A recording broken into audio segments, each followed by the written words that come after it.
I've got some bad news for you. The company that you're working for is about to destroy its leadership structure. But that's okay, or at least it needn't be as terrible as we think it is. So one of the things we're going to talk about today is why this is true and potentially what we can do about it. But before I get into it, I want to say a little bit about the Future of Work, which is an annual convention that we host in Brussels. The second one will be this year, and it's where we invite thought leaders, industry experts, our partners, our suppliers, our customers, to really get into what is happening in the world of work, how the workplace is evolving. And the topic that I'm going to talk about today in a couple of seconds is just one of the many subjects that we like to delve into and we like to explore and potentially provide some insights and some advice on how to navigate this decade of disruption. One more point before I get into it as well, because I think it's very important that we present the work that we do honestly, and this will become clear as I go through the presentation. If I'm going to display any images that are made by AI, you will see a little AI symbol appear in the top left-hand corner there, so you know that if it's been generated by ChatGPT or something like that, that's what's happening. If there are AI images that somebody else has done, that's not my fault. Now, one of the things about having a job like mine is that people always ask me or have an assumption that I'm across all of the technological innovations and developments in the world of technology and innovation. And it's true that what drives me is a real desire to recognize the challenges and the opportunities being presented across the world of work. But at its core, innovation is about solving challenges in new ways. So what happens when one of the biggest challenges that we see is also one of the biggest innovations? I'm of course talking about AI. Never in recent history has a technology both promised and threatened so much. And we're in the midst of an explosion of new tools, new processes, new ways of creating. And in the span of less than 2 years, we've come to accept AI in our everyday lives, and inevitably it's having a massive impact on the workplace. Now there's a new benchmark. I don't know if you're aware of this now, but it's an industry standard. It's a new benchmark for how we judge the effectiveness and the quality of AI. It is the Will Smith spaghetti eating benchmark. And this is how we know that AI is improving. And I always like to say, whenever I talk about AI, that the one thing you've really got to keep in mind is that AI today is the worst it will ever be. Okay? Tomorrow it will be better, the day after it will be better still. In the space of a couple of years, we've gone from that horror show to something that actually is more or less indistinguishable from real life. But both of them are generated by AI. Now, 2005 really has been the year where we stopped feeling smug about how bad AI was and how easy it was to tell when things were being created by artificial intelligence by counting the fingers on a Trump. I'm not allowed to mention Trump in Denmark, actually, am I? I think that's a no-go subject. But you know, it was fairly easy, really only a year or so ago, to notice when something was being created artificially. But now it's really permeated our everyday lives. It's challenging our sense of what's real and what isn't real. Making us ask, actually, do we even care? Is it even important that we recognize when AI is being used? Well, in the world of work, it is. I've only got 2 slides with stats on it. This is one of them. There's one at the end as well, so don't panic. It's not going to be a big, kind of lots of graphs and things like that. Not that graphs are bad, by the way. But 78% of users who are coming to work are using their own AI tools. They're basically bringing their own tools to work before the companies that they work for develop AI policies. So you've got this incredible shadow IT thing developing. 57% of people in work, according to this survey, are presenting AI-generated content as their own in order to present themselves as being more professional or more knowledgeable in the workplace. And while 78% of businesses have adopted AI in at least one core business function, only 1% of business leaders think that their company is advanced in the use of AI. So there's clearly a huge disparity there. So what about this destroying your leadership thing? Well, rather than focusing on the spaghetti videos or counting the wheels on Coca-Cola trucks, which we will be doing, by the way, I want to explore an aspect of AI that's having a meaningful and massive impact on the world of work. And then I want to end on a couple of simple things that I think, as business leaders, as businesses, we should be thinking about now, not only to mitigate some of the impacts, but actually to benefit from this massive revolution. So the first thing you're going to hear a lot about, if you haven't heard about it already this year or last year, you're going to be hearing a lot about it next year, is agentic AI. AI agents are self-contained, they're task-orientated, you can ask them to carry out tasks, they'll make decisions, they can do complex things like negotiate contracts or generate reports. They're effectively self-contained bots that will go out and do stuff for us. In 2024, when we started really engaging with ChatGPT and Gemini and all these LLM and large language models, it was really just a conversational interface. It was just a clever chatbot, and that we were delighted by the fact that you could have these conversations with it. But effectively, the main use case was a better chatbot. In 2026, AI is going to actually start doing things for us.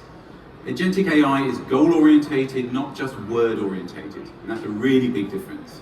But it does come at a cost. Firstly, power. Agentic AI uses a lot of computational power, way more than just typing in a prompt into ChatGPT. And consequently, it also uses a lot of actual power, electricity, okay? And the challenge there is that cost models are evolving, right?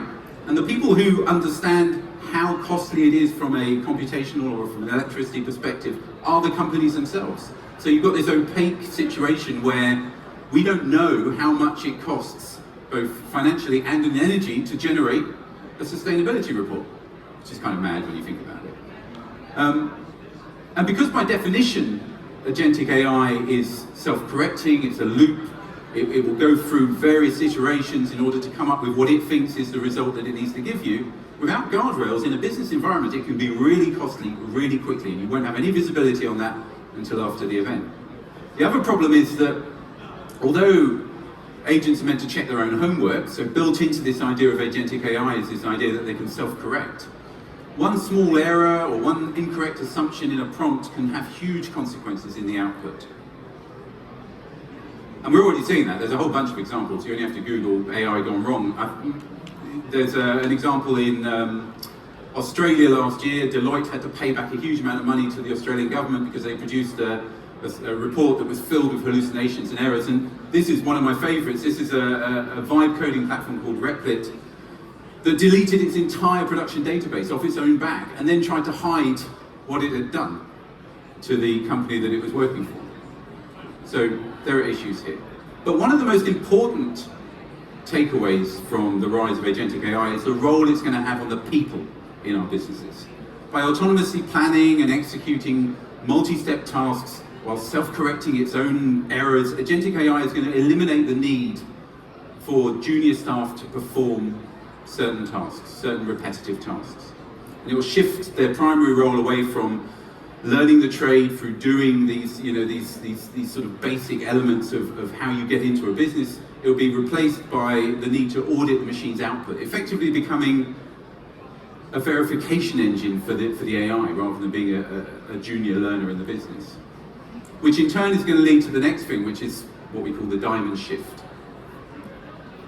When we think about skills and knowledge, historically this is what companies look like. You have a wide base of new talent, learning from the people above them, moving through the company and taking their skills and their knowledge with them. Joining a company as a graduate meant learning about the organization through doing less skilled tasks like generating reports or doing research or filing or whatever. Or in logistics, learning about supply chain effectively meant how do you load a van? What's a manifest look like? How do you manage goods in?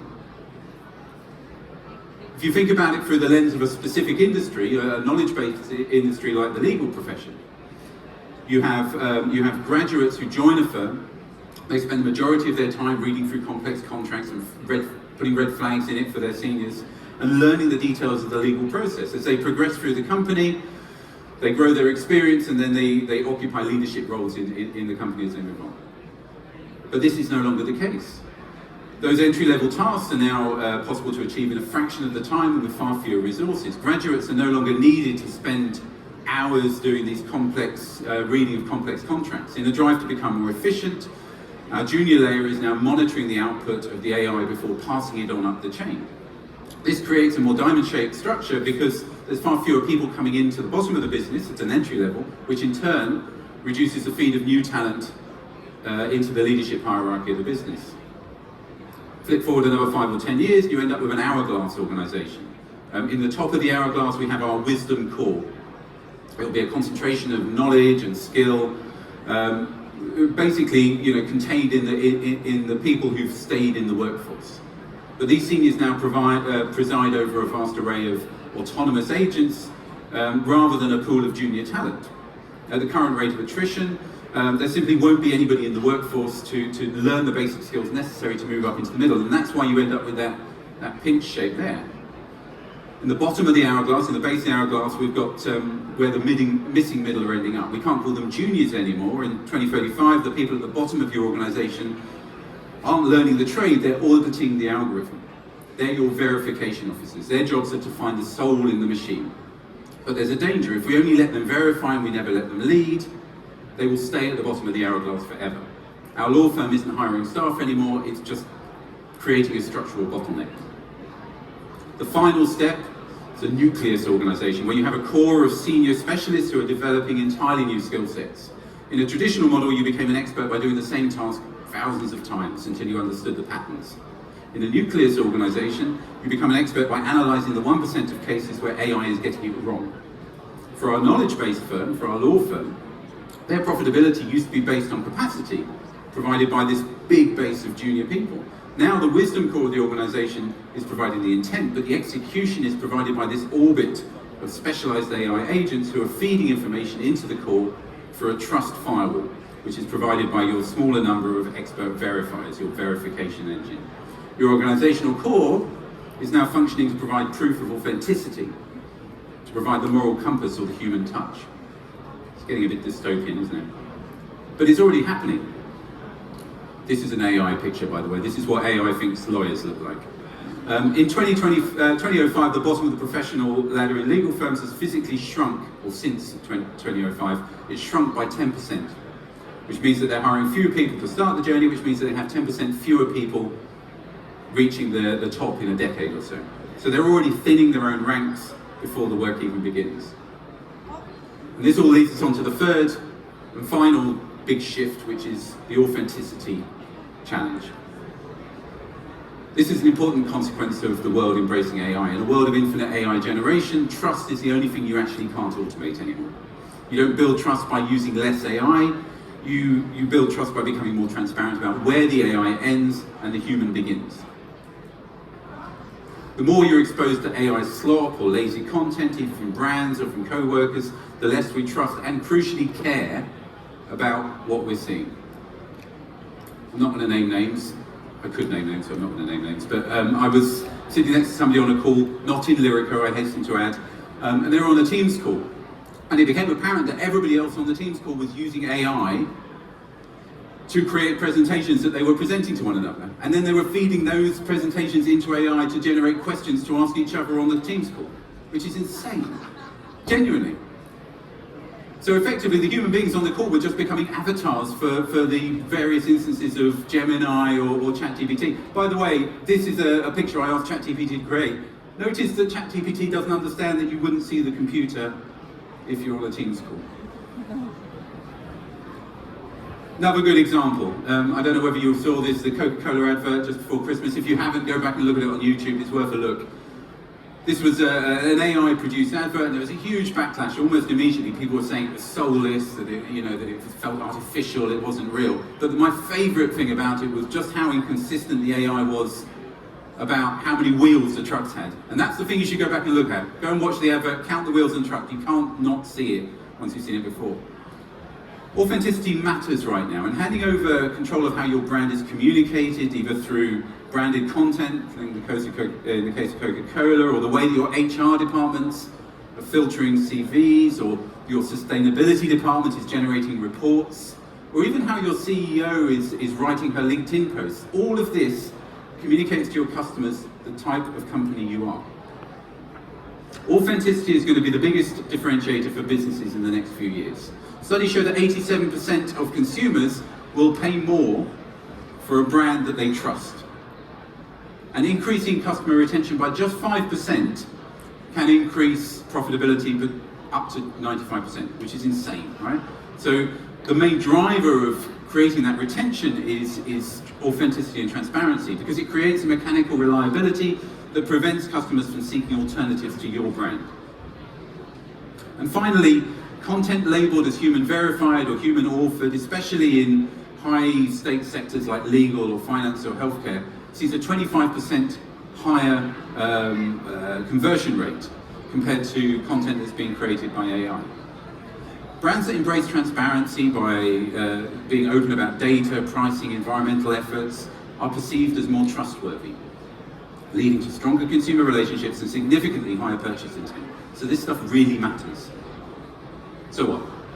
We're all doomed. Well, not necessarily. So how we as businesses respond to this changing landscape is going to really dictate if we're successful in navigating it. So I'm going to give you a couple of things that I think are really, really important that we do now that will help us navigate this changing future. Firstly, understand that if you're going to replace some of your mundane work in your business, replace some of that junior work with AI, you're losing organizational wisdom in 10 years' time. So stop asking people to be better at prompting AI and start training people to be better auditors of the results. They should be finding that 1% of cases or more where AI is wrong. If you don't train them to judge now, you won't have anybody to lead in your business later on. Now, some companies are already changing their hiring policies to try and retain more of the skills and knowledge that will translate into leadership in the years to come.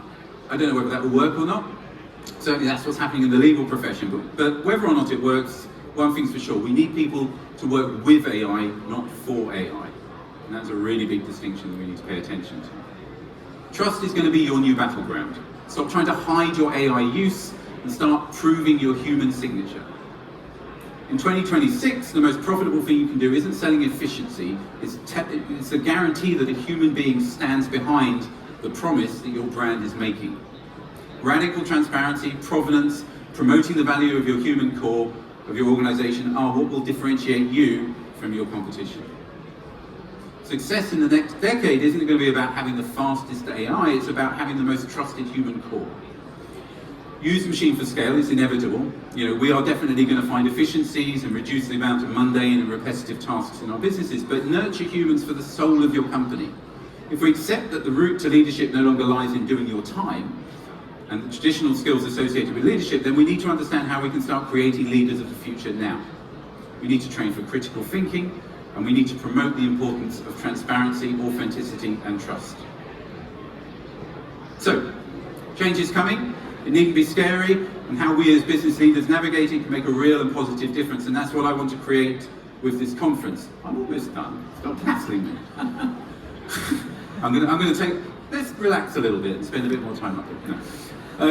But that's what we're doing with the Future Work Conference. So it's on the 18th of June in Brussels. If you're a customer, you get a free ticket. So talk to your sales reps, talk to your account managers. I know it's a bit far to go all the way to Brussels from Denmark, but you are invited. If you're a supplier or a partner, I would love to talk to you about the possibility of supporting us and maybe even presenting how you're defining the future of work as well.